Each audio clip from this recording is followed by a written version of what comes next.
رسول اللہ صلی اللہ علیہ وسلم کو جاننا، آپ صلی اللہ علیہ وسلم کے اسوہ حسنہ کو سمجھنا، آپ صلی اللہ علیہ وسلم کی اطاعت اور اتباع کرنا، ان پیرامیٹرز کو سمجھنا. تو قبر کے یہ 3 سوال ہیں، اور ہمیں یہاں پہ یہ احساس دلایا جا رہا ہے کہ کیا ہم نے ان سوالوں کی تیاری کی ہے. اب آپ دیکھیں رمضان کا ٹائم جہاں پر ہم اپنے آپ کو ریچارج کرتے ہیں، قرآن پاک کی تلاوت کرتے ہیں، تفسیر سنتے ہیں، دورہ قرآن اٹینڈ کرتے ہیں، خود بھی پڑھتے ہیں، ٹی وی پہ بھی اگر آپ دیکھیں کچھ لوگ دیکھتے ہیں تو بہت سے ایسے پروگرامز آ رہے ہوتے ہیں. تو ہم لگاتار یہ سوچیں کہ میرے لائف سٹائل میں کوئی چینج تو آئے، میں کوئی تو چیز ایسی اب کرنا شروع کروں جو مجھے ان سوالوں کے لیے تیار کرے، کیونکہ قبر سے ہم سب کو بہت ڈر لگتا ہے، لیکن وہاں پہ جو تیاری کرنی ہے اس کے لیے ہم سوچتے ہی نہیں ہیں. پھر اس کے بعد 5 اور میجر سوال ہیں جو ہم سے آگے جا کر ہونے ہیں، اور وہ کون سے ہیں؟ ہماری زندگی کے بارے میں سوال ہونا ہے، ہماری جوانی کے بارے میں سوال ہونا ہے، علم کے بارے میں سوال ہونا ہے، پیسے کے بارے میں سوال ہونا ہے. اور ان سوالوں میں بیسک چیز کیا آنی ہے؟ یعنی کہ پیسہ ہے، علم ہے، وہ کیسے حاصل کیا اور اس کو کہاں پہ کس طرح سے استعمال کیا. یعنی علم جو ہے وہ نفع بخش علم جو ہے، جو بھی قرآن پڑھا تو اس کو سمجھنے کے بعد اپلائی کیسے کیا. ورلڈلی نالج بھی ہے تو اس کی اپلیکیشن کہاں ہوئی، سچائی کے ساتھ سارے کام کیے کہ نہیں کیے، اس کی پروڈکٹیوٹی کیا دی. پیسہ ہے تو کیا رزق حلال ہے، اور جو رزق حلال ہے اس کا بھی استعمال کیا تھا. اسی طرح جوانی کا سوال، آپ دیکھیں بہت سے ینگسٹر جو ہیں وہ جوانی میں یہی سوچتے رہتے ہیں ابھی تو ہماری عمر انجوائے کرنے کی ہے. پیرنٹس کا بھی اکثر یہی کانسیپٹ ہوتا ہے، وہ اکثر بچوں کے بارے میں یہی کہتے رہتے ہیں جوانی تو دیوانی ہوتی ہے، بچے تو جوانی میں ایسے ہی ہوتے ہیں. ہم نے ازیوم ہی کر کے رکھ لیا ہے کہ جوانی میں سب کو ایسا ہونا چاہیے. سورہ کہف میں ہم نے دیکھا کہ وہ نوجوان ہی تھے جو کہ غار میں چلے گئے. یعنی ہم نے جیسے ٹین ایجرز کو وہ چھوئی موئی بنایا ہوا ہے اور ان کو یہی سوچا ہوا ہے کہ ان کو ایسا ہی لا والا سا ہونا چاہیے. ہم ان کو یہ سوچ ہی نہیں دیتے ہیں کہ تم لوگ قرآن کو پڑھو، سمجھو، اپنی لائف کو سٹریم لائن کرو. جو ہم بندشیں لگاتے بھی ہیں نا وہ صرف اپنی انسیکیورٹیز کی وجہ سے لگاتے ہیں، ان کو اللہ کا بندہ بنانے کے لیے بہت سارے کام ہم نہیں کر رہے ہوتے. تو جوانی کا سوال ہونا ہے، کیونکہ that is the peak time. تو یہاں پہ اللہ سبحانہ و تعالیٰ ہمیں یہ احساس دلانے کے بعد اب ہم دیکھتے ہیں کہ آگے کچھ ایسی باتیں بتا رہے ہیں کہ لوگ کیوں اس سوال کی تیاری نہیں کرتے. اس لیے کہ جو پیغام انبیاء لے کر آئے انہوں نے ان کا مذاق ہی اڑایا، وہ اس پیغام کو ایکسپٹ کرنے کے لیے تیار ہی نہیں تھے. تو وہ کیسی باتیں کہتے تھے؟ مثلاً کہ جو پیغمبر ہیں انہوں نے خود سے خود باتوں کو گھڑ لیا ہے، یا یہ کوئی شاعری کی بات ہے، کوئی مجموعہ ہے، یا یہ کہ یہ جادوگری کی بات ہے. پھر معجزے مانگنا شروع کر دیتے تھے، ایسے ایکسکیوزز لے کر آتے تھے جس کی وجہ سے جو پیغام ہے اصل اس کی اہمیت کو وہ بالکل ڈاؤن کر دیتے تھے. آیت نمبر 10 میں اسی لیے اللہ سبحانہ و تعالیٰ ہمیں کیا بتاتے ہیں؟ لقد انزلنا الیکم کتابا فیہ ذکرکم افلا تعقلون. بہت خوبصورت بات یہاں کی گئی ہے، یقیناً ہم نے تمہاری جانب کتاب نازل فرمائی ہے جس میں تمہارے لیے ذکر ہے، کیا پھر بھی تم عقل نہیں رکھتے؟ یعنی یہ جو کتاب ہے، قرآن ہے، یہ کیا ہے؟ یہ ہمارا ذکر ہے. This is about me, this is about my life. یعنی ہم یہ نہ سوچیں کہ وہ 1400 سال پہلے جو لوگ تھے اور ان کے زندگی کے جو ایشوز تھے قرآن ہمیں صرف ان کے بارے میں بتا رہا ہے. نہیں، قرآن میری بات کر رہا ہے. اچھا، یہ ایک ہیومن سائیکی ہے ہماری، جہاں مجھے لگتا ہے میرا نام آ گیا مجھے بڑی خوشی ہوتی ہے، جہاں پہ مجھے لگتا ہے میری واہ واہ ہے، میری امپورٹنس ہے، میرے بارے میں بات کی جا رہی ہے. ان گیدرنگز کا ہم حصہ بننا چاہتے ہیں، ان جگہوں پہ ہم جانا چاہتے ہیں. اگر آپ کو کوئی بتائے کہ وہ کوئی تمہارا ذکر کر رہا تھا تو اب ہمارے اندر نا وہ ایک عجیب سی فیلنگ آتی ہے کہ ہائی بتا بھی دے کہ کیا کہا تھا. اور اسپیشلی اگر کسی نے کوئی ایسا انڈیکیشن دیا ہو کہ وہ تمہارا بڑا اچھا ذکر کر رہی تھی، تمہارے بارے میں بات کر رہی تھی. اب ہم جاننا چاہ رہے تھے کہ ایگزیکٹ کیا بات ہو رہی تھی. اپنا ذکر اچھا لگتا ہے. آج کل کے دور میں جو سوشل میڈیا کے ساتھ لوگ ایڈکٹڈ ہیں وہ کیوں ہے؟ فیس بک پہ آپ نے کوئی پوسٹ ڈالی اور وہاں لوگوں نے بہت ساری لائکس کی، ہٹس کی، کمنٹس کی، وہ آپ کو پڑھ پڑھ کے اتنا مزہ آتا ہے. اور یہ کتنا بڑا فتنہ ہے کہ جو مرضی آپ نے چیز ڈالی ہے لوگ آپ کی تعریفوں کے پل باندھ رہے ہیں. اور اسی لیے آپ دیکھیں کہ کبھی کبھار کوئی نیگیٹو کمنٹ آ جائے تو کتنا برا لگتا ہے. اسی لیے لوگ اسنیپ چیٹ پہ، انسٹاگرام پہ اور باقی یہ سوشل میڈیا اکاؤنٹس پہ اسی لیے بہت زیادہ گلوڈ ہے کہ وہ ہمارا ذکر ہمیں لگتا ہے. تو یہاں پر اللہ سبحانہ تعالیٰ ہماری اسی سائیکی کے بارے میں بات کر رہے ہیں کہ قرآن بھی تو کھول کے پڑھو. جب قرآن کھول کے پڑھو گے اس میں بھی تمہارا ہی ذکر ہے. اور ہم محسوس کرتے ہیں جب ہم قرآن پاک کو دل سے پڑھتے ہیں، فوکس کے ساتھ پڑھتے ہیں، اپنی زندگی کو ٹرانسفارم کرنے کے لیے پڑھتے ہیں، تو ہمیں واقعی محسوس ہوتا ہے. یعنی آپ سوچیں کہ اتنی امیزنگ بات ہوتی ہے کہ ہم بیٹھے ہوئے ہیں اور ایک ٹیچر پڑھا رہا ہے، اور وہ جو ٹیچر پڑھا رہا ہے وہ کوئی ایسی بات بولتا ہے جو ہمارا ایگزیکٹلی اس دن کا ایشو ہوتا ہے، اور ہم دل میں سوچ رہے تھے ان کو کیسے پتا چلا. تو اللہ تعالیٰ کہتے ہیں کہ یہ قرآن کا معجزہ ہے کہ یہ ہمارے بارے میں ہی بات کر رہا ہوتا ہے. تو یہاں پر جو ایک بہت امپورٹنٹ پرنسپل ہمیں بتایا جا رہا ہے وہ یہ ہے کہ قرآن کو پڑھنے کے لیے ہمیں کیا کرنا ہوگا، اس کے ساتھ اونرشپ رکھنی ہوگی. کہ جب ہم کہتے ہیں نا کہ اس میں میرا فائدہ ہے، میری چیز ہے، یہ بڑا لبریٹنگ کانسیپٹ ہے. جب ہمیں لگتا ہے نا میں کوئی کام ایسا کر رہی ہوں جو کسی پہ احسان ہے، تو وہ سوچ جو ہوتی ہے نا وہ انسان کو بوجھل بنا دیتی ہے. جب انسان اونرشپ لیتا ہے تو پھر انسان کو یہ بھی فکر ہوتی ہے کہ میں اکاؤنٹیبل ہوں، مجھے جواب دینا ہے. اس سے انسان کا دل چاہتا ہے کہ اس کام کو وہ دیکھے. ایک فارورڈ تھنکنگ دی جا رہی ہے کہ انسان اپنے آپ کو بہتر سے بہتر بنانے کی کوشش کرے. اور اسی لیے پھر آپ دیکھیں آیت نمبر 16 کو دیکھیے، وہاں پہ اللہ سبحانہ تعالیٰ کی فرما رہے ہیں وَمَا خَلَقْنَا السَّمَاءَ وَالْأَرْضَ وَمَا بَيْنَهُمَا لَاعِبِينَ، اور ہم نے آسمان اور زمین اور ان کے درمیان کی چیزوں کو لائبین، کھیل تماشے کے لیے نہیں پیدا کیا. یعنی یہاں پر ہم اس لیے نہیں صرف آئے کہ ہر وقت ہم انٹرٹیننگ موڈ میں رہیں، ہر وقت ہم انجوائے کریں، بلکہ یہاں پہ ہمیں کیا بتایا گیا آیت نمبر 23 میں، پھر ویسی بات ہو رہی ہے جو آیت شروع ہوئی تھی سورہ الانبیاء کی، لا یسأل عما یفعل وہم یسألون. یہاں پہ آیت نمبر 23 میں کیا کہا جا رہا ہے کہ وہ اپنے کاموں کے لیے کسی کے آگے جواب دہ نہیں اور سب اس کے آگے جواب دہ ہیں. بڑی امپورٹنٹ بات یہاں کی جا رہی ہے. کیوں؟ اس لیے کہ بہت سے دفعہ جب ہم کوئی کام کرنا بھی چاہ رہے ہوتے ہیں تو کچھ لوگ ہمیں کیا کہتے ہیں، نہیں نہیں نہیں تم نہ کرو یا تم کر لو، میں اللہ سے بات کروں گی، میں دیکھنا تمہارے لیے آسانیاں پیدا کروں گی، میں اللہ کو بتا دوں گی. لوگ اپنے بارے میں بھی کہتے ہیں نہیں میں تو اللہ کو جا کے کہہ دوں گی، اللہ تعالیٰ میں نے تو اس لیے نہیں کیا. نعوذ باللہ. اللہ تعالیٰ کہہ رہے ہیں کہ کوئی اس کے آگے نہیں بول سکے گا، بلکہ ہم نے کیا سوال کرنا ہے، اللہ ہم سے سوال کرے گا. کچھ لوگ جیسے جن کی زندگی میں کوئی ایسی مشکل آتی ہے اور اسے کوپ نہیں کر پاتے، ایسے موقع پہ بھی لوگ اس قسم کی باتیں کرنا شروع کر دیتے ہیں کہ میری زندگی میں ایسے کیوں ہوا، میں جا کے اللہ سے پوچھوں گی. اللہ نے ہمیں کوئی اتھارٹی نہیں دی ہوئی کہ ہم اللہ سے کسی قسم کی ایسی بات کر سکیں. آپ دیکھیں دنیا میں رہتے ہوئے ہماری زندگی میں کوئی ایک اگر اتھارٹی ہو، کوئی سینئر ہو، ہم اس کے آگے نہیں بول سکتے، وہاں پہ ہماری بولتی بند ہو جاتی ہے. تو اللہ تعالیٰ جو کہ رب ہے تمام جہانوں کا، اس کے آگے ہم کیا بولیں گے. پھر یہاں سے آیت نمبر 25 سے لے کر 29 کو اگر آپ دیکھیں تو وہ سینٹرل تھیم جو قرآن میں چلی آ رہی ہے اسی کے بارے میں بات ہو رہی ہے کہ تمام انبیاء کو جو پیغام دیا گیا. آیت نمبر 25 کو دیکھیں وَمَا أَرْسَلْنَا مِن قَبْلِكَ مِن رَّسُولٍ إِلَّا نُوحِي إِلَيْهِ أَنَّهُ لَا إِلَٰهَ إِلَّا انا فاعبدون، کہ تجھ سے پہلے جو رسول ہم نے بھیجا اس کی طرف یہی وحی نازل فرمائی کہ میرے سوا کوئی معبود برحق نہیں، بس تم سب اسی کی عبادت کرنا. اور پھر آگے سے جو ٹپیکل ریئیکشنز ہیں ان کے بارے میں جو ہے وہ بات کی جا رہی ہے. تو یہاں پر اللہ سبحانہ تعالیٰ بتا رہے ہیں کہ لوگ جنہوں نے سننا ہوتا ہے وہ اپنے حساب کا سوچ کر ہی اپنے آپ کو کیئرفل کر لیتے ہیں، اور جو نہیں سننا چاہتے تو وہ ان کا پھر یہ ایٹیچیوڈ ہے. لیکن اینڈ آف دا ڈے ہونے کیا والا ہے. آیت نمبر 35 میں آتا ہے کلو نفس ذائقۃ الموت، کہ ہر شخص نے موت کا مزہ چکھنا ہے. ہم میں سے ہر شخص اپنی ایکسپائری ڈیٹ کے ساتھ آیا ہوا ہے. جب ہماری پروڈکشن ہوئی، ہم دنیا میں آئے تو سٹیمپ لگ گیا کہ اس ڈیٹ پہ ہم نے چلے جانا ہے. یعنی ہم یہ سوچ رہے ہیں کسی کی ڈیتھ کو بھی دیکھ کر کہ بڑی ان ایکسپیکٹڈ ڈیتھ ہے. یعنی ہم نے یہ سوچا ہوا ہے کہ ایک انسان نے 80 90 100 سال تک زندہ رہ کے پوری زندگی انجوائے کر کے جانا ہے، اور وہ جو آخری ٹائم ہے اس میں کوئی تسبیح کر لینی ہے، نمازیں پڑھ لینی ہے، باقی پہلے اپنا لائف سٹائل انجوائے کرنا ہے. لیکن اس کی کوئی گارنٹی نہیں ہے. اللہ تعالیٰ بتاتے ہیں سب نے اس دنیا سے جانا ہے، اور یہ ہم اپنی ایک ایسی حقیقت ہے جو ہم اپنے سامنے دیکھتے ہیں. یعنی یہ ان لوگوں کو بتایا جا رہا ہے جو اللہ کی ذات کو ڈینائی کرتے ہیں، اللہ کے احکامات کو فالو نہیں کرتے، کہ اچھا موت تو ہے نا سامنے نظر آ رہی ہے نا.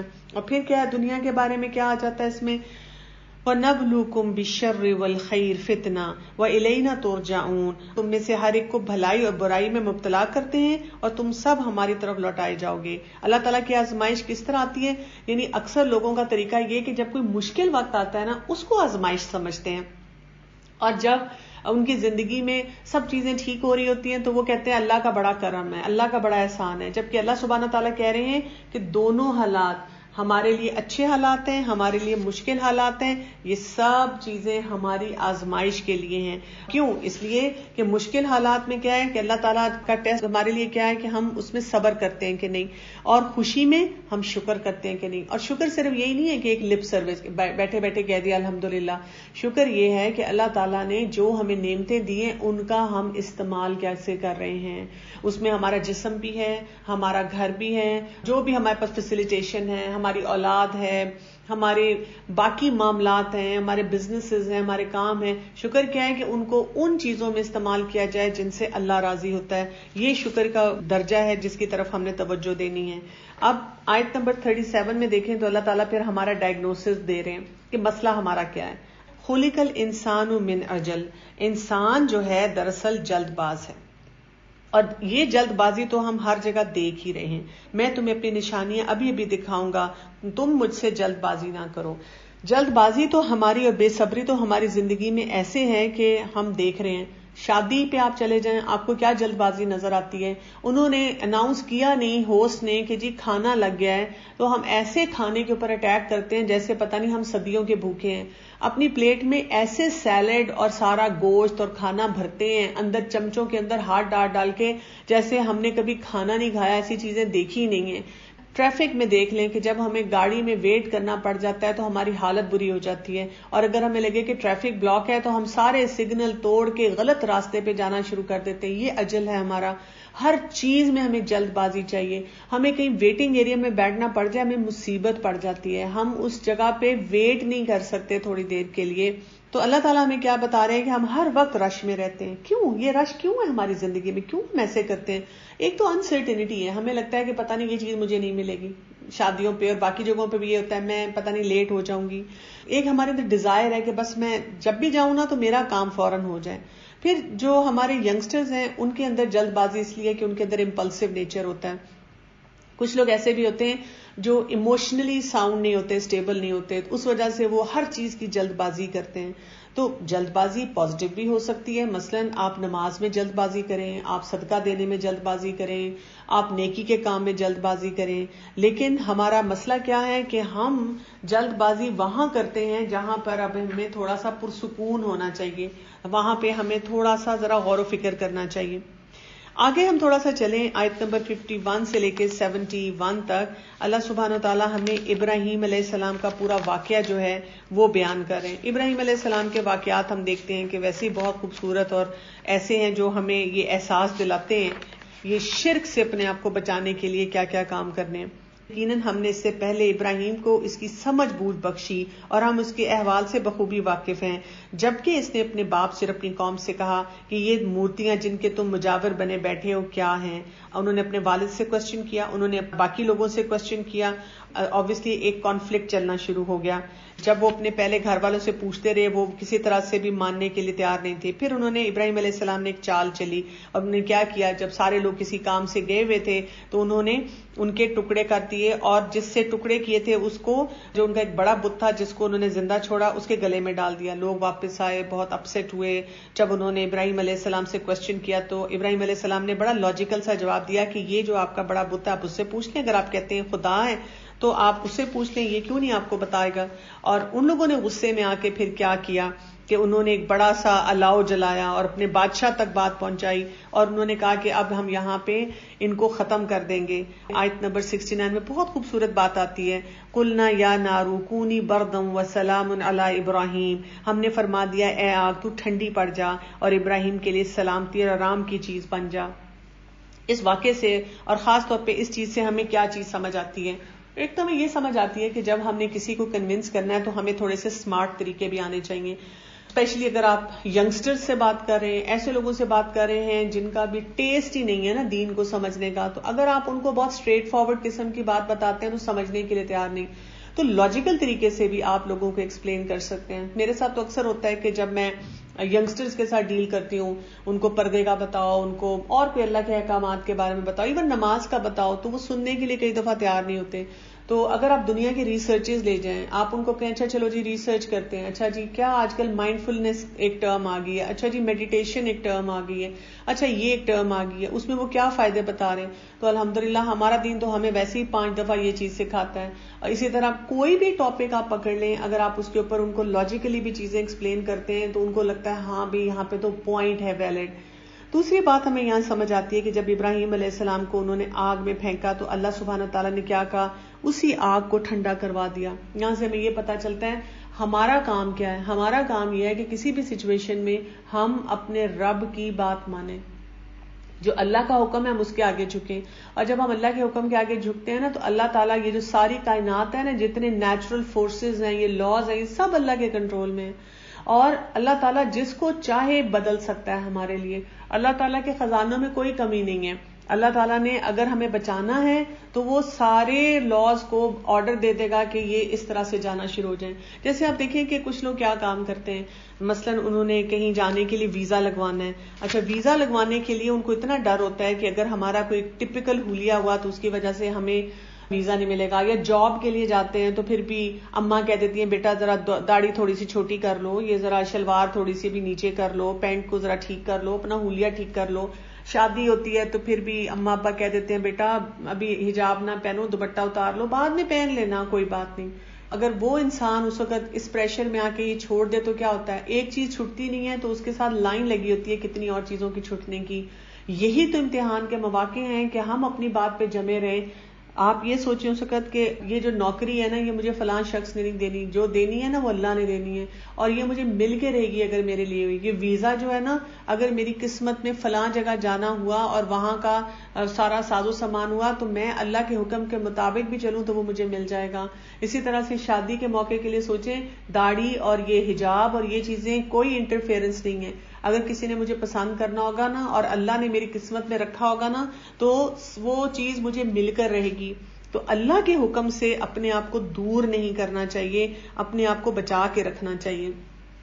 پھر ہم تھوڑا سا آگے چلتے ہیں تو ہم دیکھتے ہیں کہ یہاں پر ایک واقعہ آ رہا ہے آیت نمبر 78 سے 82 میں, داؤد علیہ السلام اور سلیمان علیہ السلام کا. داؤد علیہ السلام جو تھے اور سلیمان علیہ السلام یہ انبیاء تھے, اور یہ وہ انبیاء تھے جن کو اللہ تعالیٰ نے بادشاہت بھی دی تھی, اور بادشاہت بھی بڑی یونیک قسم کی دی تھی. یعنی باقی انبیاء کے بارے میں یوزلی جب ہم پڑھتے ہیں تو ان کی زندگی میں بہت مشکلات تھیں, لیکن جب ہم داؤد علیہ السلام اور سلیمان علیہ السلام کے بارے میں پڑھتے ہیں تو اللہ تعالیٰ نے ان کو بہت نوازا ہوا تھا. داؤد علیہ السلام کے سامنے ایک واقعہ آیا, ایک کھیت میں کوئی بکریاں چلی گئیں, وہ کھا گئیں اور وہ جھگڑا آیا, تو داؤد علیہ السلام اس کا فیصلہ کر رہے تھے, اور اس پر سلیمان علیہ السلام نے ان کو اس کے اندر کچھ مزید گائیڈنس دی کہ آپ اس طرح نہیں اس طرح سے مسئلے کو حل کر لیں. تو یہاں پہ اللہ سبحانہ تعالیٰ جو ہمیں ایک امپورٹنٹ میسج دینا چاہ رہے ہیں وہ یہ ہے کہ ضروری نہیں ہے کہ ہر دفعہ کوئی عقل مندی کی بات کسی بڑے سے ہی آتی ہے. کبھی کبھی جو چھوٹے ہوتے ہیں آپ سے عمر میں وہ بھی کوئی اچھی بات بول سکتے ہیں, اچھا مشورہ دے سکتے ہیں. تو انسان کو وہاں پہ انا میں نہیں آ جانا چاہیے کہ جی یہ چھوٹے ہیں اور یہ ہمیں سمجھائیں گے, آج کل کی نوجوان نسل ہمیں سمجھائے گی. اگر وہ صحیح لاجیکل بات کہہ رہے ہیں تو ان کی بات جو ہے ان کو بھی سن لینا چاہیے. اس کے بعد آپ دیکھیں آیت نمبر 83-84 میں آگے جو آ رہا ہے, اب ایوب علیہ السلام کا واقعہ آ رہا ہے. اب دیکھیں گلمسز آ رہی ہیں, اس میں ایوب علیہ السلام کے بارے میں ہمیں یہ بتانا چاہیے. جیسے اب ہم سلیمان علیہ السلام, داؤد علیہ السلام کے بارے میں پڑھے تو لوگ کہتے ہیں ہاں جی وہ تو اللہ کے شکر گزار بندے ہوں گے ہی نا, اتنا کچھ اللہ نے انہیں نوازا ہوا تھا تو ان کو کیا مشکل تھی, انہوں نے تو اللہ کا ہر حکم ماننا تھا. یا آج کے دور میں بھی لوگ کہتے ہیں جی جی بالکل آپ کے پاس تو رہنے کا لائف سٹائل ہے نا, اور لائف سٹائل کے ساتھ تو قرآن بڑا اچھا لگتا ہے. لوگ اس قسم کی باتیں بھی کرتے ہیں کہ آج کل کا بڑا یہ ٹرینڈ ہو گیا ہے جی, یہ جو ایلیٹ کلاس کی خواتین ہیں انہوں نے برانڈیڈ جوتے پہنے ہوئے ہیں, برانڈیڈ بیگز پکڑے ہوئے ہیں, یہ جی درسوں پہ جاتی ہیں, ہاں جی پیٹ بھرا ہوا ہے نا, جی جی سب کچھ ہے, ان کو کوئی سٹرگلز نہیں ہے نا ان کی لائف میں, اس لیے وہ یہ کام کر رہی ہیں. تو یہاں پہ اب اللہ سبحانہ تعالیٰ نے ہمیں اپنے ایک پیارے نبی کی مثال دی, ایوب علیہ السلام. ایوب علیہ السلام جو تھے اللہ تعالیٰ نے ان کو بہت نوازا, بیوی اور اولاد بھی بہت زیادہ تھی, پھر ان کا بزنس بے تحاشا تھا, بڑا ویل سیٹل لائف سٹائل تھا. وہ اللہ کے شکر گزار تھے اور اللہ کی شکر گزاری میں زندگی گزار رہے تھے اور دعوت کا کام کر رہے تھے. پھر اللہ سبحانہ تعالیٰ نے ان کو آزمایا, اور ان کی جو آزمائش آئی تو پہلے ان کے سارے بچے ختم ہو گئے, پھر اس کے بعد ان کا بزنس سارا ڈاؤن ہوا, پھر اس کے بعد ان کی بیوی بھی ان سے الگ ہو گئی، اس کے بعد ان کو اس قدر بری بیماری ہوگی، پوری ان کی باڈی جو ہے خراب ہوگی کہ شہر کے لوگوں نے ان کو شہر سے باہر جو ہے وہ نکال دیا. آخر میں جب وہ بہت مشکل میں تھے تو انہوں نے اللہ سے کیا دعا مانگتے ہیں، انی مسنی الضر وانت ارحم الراحمین، کہتا ہے کہ اے میرے پروردگار مجھے یہ بیماری لگ گئی ہے اور تو رحم کرنے والوں سے زیادہ رحم کرنے والا ہے. کیا ہمیں یہاں پتہ چلتا ہے؟ انہوں نے یہ نہیں کہا کمپلین کہ اللہ تعالیٰ یہ میرے ساتھ کیا ہو گیا، میں نے کیا کیا تھا، کون سا گناہ کیا تھا. بس انہوں نے کہا اللہ تعالیٰ یہ مجھے بیماری بھی ہے اور تو رحم کرنے والا ہے. But that's it. یہ اللہ کے فیصلوں میں سے ہے کہ اللہ تعالیٰ کس طرح سے اس مسئلے کو سلجھاتا ہے اور اس کو حل کرتا ہے. اور سبحان اللہ ہم دیکھتے ہیں کہ اس کے بعد اللہ تعالیٰ نے اس ٹیسٹ سے گزارنے کے بعد دوبارہ سے ان کی اسکن ڈیزیز بھی ٹھیک ہو گئی، ان کی بیوی بھی ان کے پاس واپس آ گئی، اولاد پھر ہو گئی، بزنس بھی دوبارہ آ گیا. تو اللہ تعالیٰ یہ بتا رہے ہیں ہمیں یہاں پہ کہ زندگی کے اتار چڑھاؤ تو ایسے ہی ہوتے ہیں. انسان کو سمجھنے کی کیا ضرورت ہے کہ ہم نے اللہ کے حکم کے مطابق چلنا ہے. یہ نہیں ہے کہ خوشی کا موقع تو ہم بہت خوش ہیں اور مشکلات آ گئی تو ہم اللہ سے شکوے شکایت کرنے لگ جائیں. وہاں پہ بھی ہم کہ میرے رب تیرا شکر ہے، تو نے ابھی بھی بہت نعمتوں سے نوازا ہوا ہے. ایک اور بہت خوبصورت دعا آ رہی ہے کہ یونس علیہ السلام کی دعا جو انہوں نے مچھلی کے پیٹ میں مانگی تھی، آیت نمبر 87 میں آ رہی ہے، لا الہ الا انت سبحانک انی کنت من الظالمین، کہ الہی تیرے سوا کوئی معبود نہیں اور تو پاک ہے اور بے شک میں ہی ظالموں میں سے ہوں. اس دعا کے بارے میں ہم دیکھتے ہیں رسول اللہ صلی اللہ علیہ وسلم نے یہ فرمایا تھا کہ یہ دعا جو ہے اس کو پڑھنے سے کیا ہے، انسان مشکل سے مشکل وقت میں جب یہ دعا پڑھے تو کیا ہوتا ہے کہ اس کی دعا ضرور قبول ہو جاتی ہے. یہ ہمارے لیے اس وقت چیلنج یہ بن چکا ہوا ہے کہ لوگ اس دعا پہ فوکس کرنے کی بجائے کیا کرتے ہیں، کوئی پوچھتا ہے اس کو کتنے لاکھ دفعہ پڑھنا ہے، کیا تسبیح کو پانی کے اندر رکھ کے پڑھنا ہے، کوئی پوچھتا ہے اس کو 1 گو میں پڑھنا ہے. دیکھیں یہ دعا ہمیں کیا بتا رہی ہے کہ ہم اس میں اظہار کیا کر رہے ہیں نا، تھوڑا سا اس پہ غور کریں. لا الہ الا انت سبحانک، کہ نہیں کوئی الہ مگر تو. اس میں ہم اپنی توحید کا اظہار کر رہے ہیں. ہم یہ بتا رہے ہیں کہ میرے رب جو تو کرنے پہ قادر ہے وہ کوئی نہیں کر سکتا. اور کیا ہے، انی کنت من الظالمین، مجھ سے ہی کوئی غلطی ہوئی ہوگی، میں نے ہی کوئی گناہ کیا ہوگا، میں نے ہی کوئی چیز چھوڑی ہوگی میرے رب جس کی وجہ سے میری زندگی میں یہ مشکلات جو ہیں وہ آ رہی ہیں. بہت خوبصورت انداز میں یہ دعا جو ہے یہ مانگی جاتی ہے. اور جب انسان یہ مانگتا ہے، جب اپنی بے بسی کا اظہار کرتا ہے تو اللہ تعالیٰ کی رحمت جو ہے نا وہ جوش میں آتی ہے. تو اس لیے جب آپ کسی قسم کی مشکل میں بھی ہوں اس وقت اس دعا کو بہت زیادہ کثرت سے پڑھنے کی ضرورت ہے.